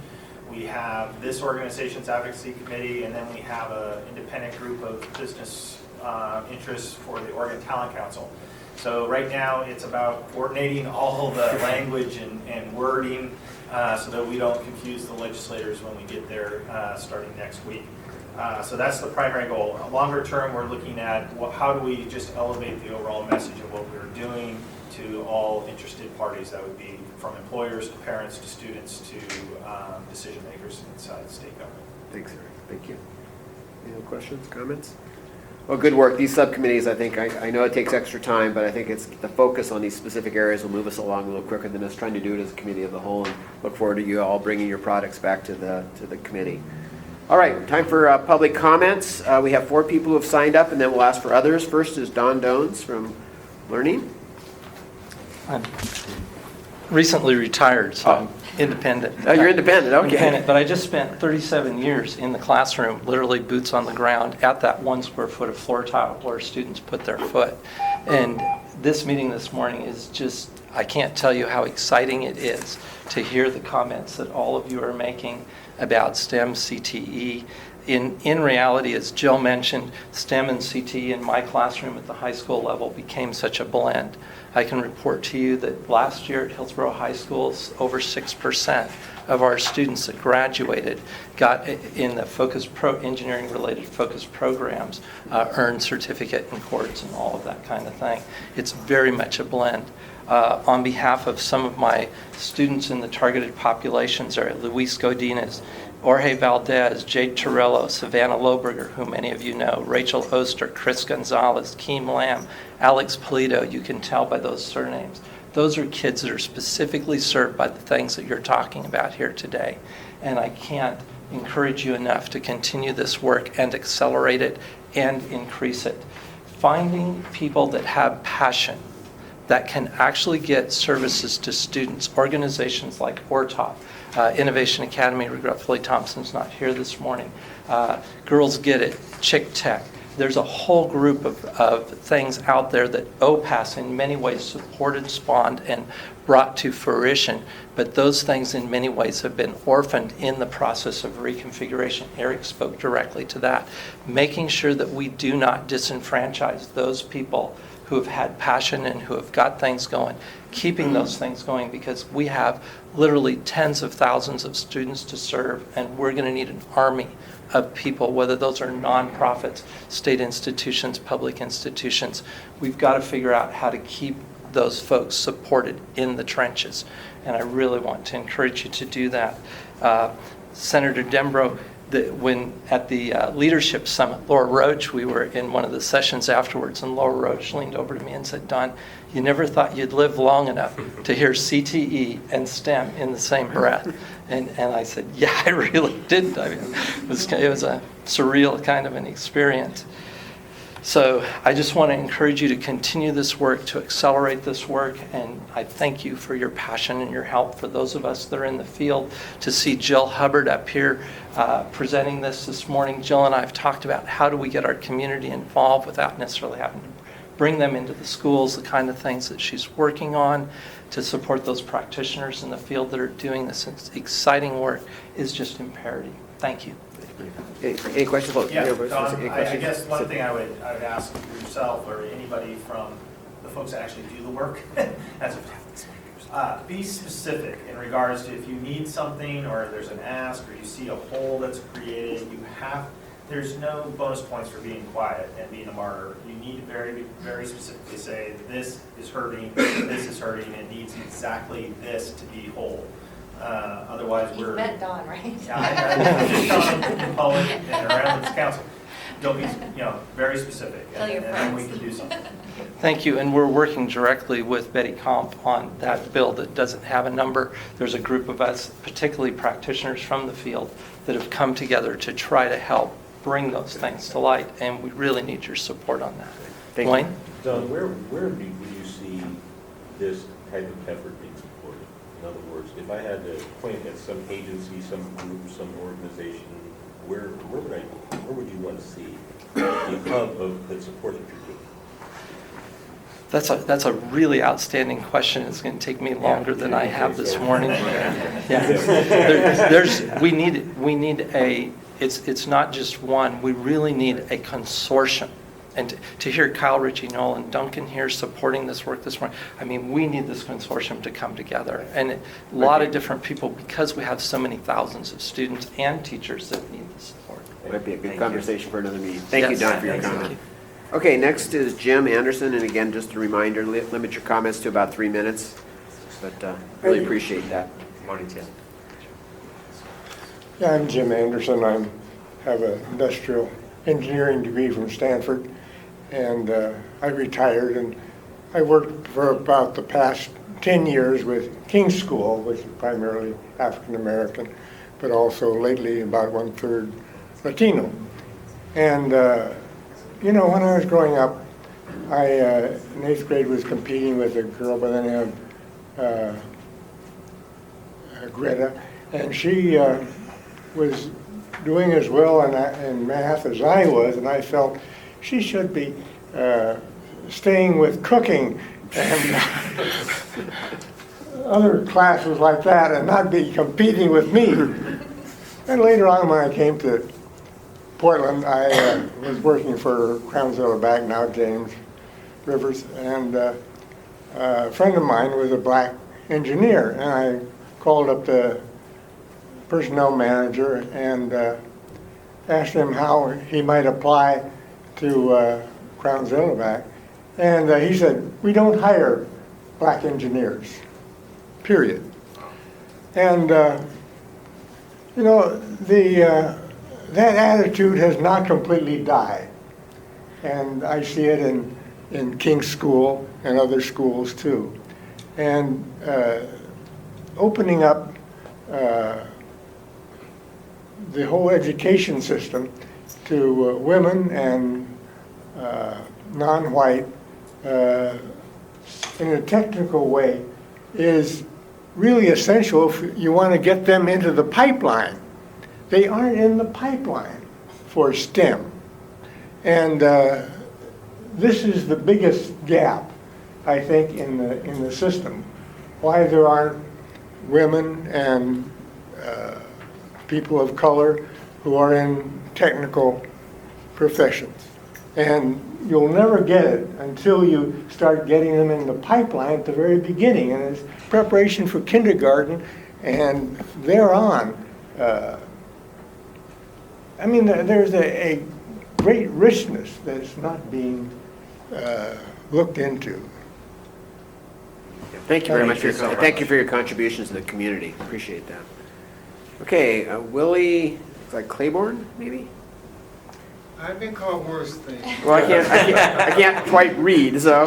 Chambers. Chambers, okay, I'm sorry, I apologize. No, that's okay. I could really come up and do this and go back just from what Jim said.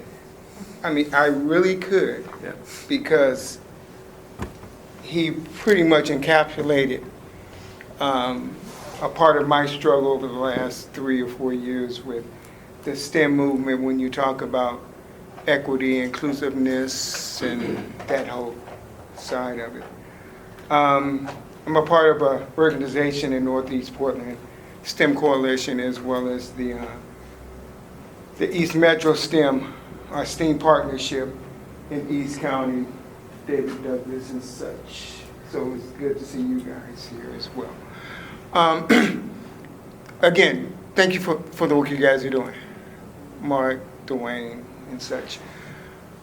Just recently, a couple of weeks ago, I was at the Oregon Business Plan Summit. And then the following week, I was at the Northwest Food Processing Conference, or Expo and Conference. And even prior to that, I think that there's an industry along with the other industries, but we are pointing our kids toward science, technology, engineering, and math as it relates to computer science, aviation, aerospace, and all of those industries. But you have an industry that has not even been on the radar, as far as I'm concerned, with agricultural, food processing, food manufacturing, and retailing, that we have missed a whole industry to point our kids toward. Food processing and manufacturing. And that's a part of what I think we need to bring to the radar concerning our kids. I'm in the retail industry, and the gaps are widening with each passing year. And food processors are saying in that particular conference, they're on the verge of being where the software and the tech companies were 15, 20 years ago, where we started hiring people from around the world to fill those gaps. They are starting to begin to do that now because the pipeline is not there. So I just want to say we need to begin to look at presenting these opportunities now to our youth and young adults. Thank you. Thank you. Thank you, Lloyd. Thank you, Lloyd. Thank you for what you do for the community. I can give you just a quick piece of information that might help you a little bit. That one of the segments of our proposals were around high demand post-secondary jobs and programs to fill those talent gaps. The areas that were identified to make additional investment in this next session are around health sciences, computer sciences, engineering, energy, high-tech manufacturing, precision agriculture, and advanced food processing. Yes. So the message has been heard. There's been some really good work around it. It was very interesting to talk to food processors for the first time and realize that their jobs are so STEM related and heavy. Very. And so I think you'll see that there'll be investments in that in the next 2 years, 2 to 4 years. And we definitely hope communities of color will be a part of that. Absolutely. As The well. equity lens always put on. Thank you. Thank you, Lloyd. Next is David Crandall. Jim, I have to head out for another meeting. Okay, thanks, sir. Thanks, sir. I'll try and be brief. It's my first time. I wanted to see what this contraption was. I'm a recent 5 years only in Portland. We live in North Portland. 45 years ago, I founded a nonprofit that was focused on helping classroom teachers and local schools take advantage of best practice and research to improve the opportunities they offered their kids. Over the course of that, from growing it from 0 to 12 million a year, we created methodologies for identifying and transferring innovations that were proven effective. We operated women's equity centers in Washington, D.C. and in the Northeast. We mounted the National Center for Improving Science Education, et cetera, et cetera. We developed simulations to help people understand what was involved when they were going to be either party to or subject to innovations that were coming down from the policy level. And as a consequence of all of that, I don't have a dog in this race because there's just me anymore. I don't have 120 employees any longer. But I saw a lot of things, including that are, and I'm very pleased to hear some of the comments and the stuff that you guys are up to. And I just wanted to re-emphasize some of the things, share just a few from our experience. We started out as an organization that was the infrastructure for a network in the Commonwealth of Massachusetts. And maintaining the money for that infrastructure is very difficult to justify to people who want to see the program level stuff. But if you don't do it, it doesn't matter what the programs are. Number two, professional development of classroom teachers is so under-resourced, it is disgraceful, especially when it comes to science and STEM related stuff. I mean, I don't even, the job is huge. The job is huge. Perhaps the most important thing I want to say is, I hope you understand that you guys and the legislative stuff, the policymakers, the senator and so on, you are operating up here. Down here, by the time your decisions reach the classroom, they have been so distorted, most likely, that you won't recognize them. And I urge you to figure out how to get a connection to and maintain it with what that reality looks like. Because if you don't, you'll just be frustrated. And you've got some evidence of people not recognizing that in the Portland Public Schools, especially in North Portland, where the Roosevelt High School redesign is a waste of money from a STEM point of view. And nobody is picking up on that. That's just one concrete example of equity rhetoric and high expectations getting distorted by the time it gets to the operating level. And that needs to be attended to somehow. You're also caught up in the fact that educational reform now is being called corporate educational reform. And corporations are now the bad guys as far as the teachers are concerned. Not wholly unfounded, I would argue. But the teachers, the real live educators at the operating level, don't see their reality being reflected in the stuff that you guys are up to. And I was in the electronics business, capital equipment business, before I decided social responsibility was more important. So I understand that. But believe me, you're going to be threading a minefield in this thing, because Common Core is distorting the nature of education. The tests that these kids are going to have are going to drive, little kids are going to have a stake driven in their hearts by the test this spring. 2/3 will fail. And they will know they failed. So I'm really urging, because you guys are up to very important stuff, but please try and figure out how to connect better to that classroom level. Thank you so much. Great insights. I appreciate that. Any other comments from the public? I think it's all signed up. All right. Well, good meeting. Any final comments, Mark, or the council? Good meeting. A lot of good discussion. Obviously, the next month is really important for moving our direction forward. As I mentioned, if you have some suggested names for the council, get them to Mark or I. And just appreciate everyone's attendance, and we will keep the effort going forward. Will we hear from you or Mark about Senator Dembro and the possible? Yeah, we will work on that, yeah. Just We've been talking about the business council too, about how we All could right. potentially integrate that. So, and Senator, thanks for coming and appreciate your involvement and support. Thank you all.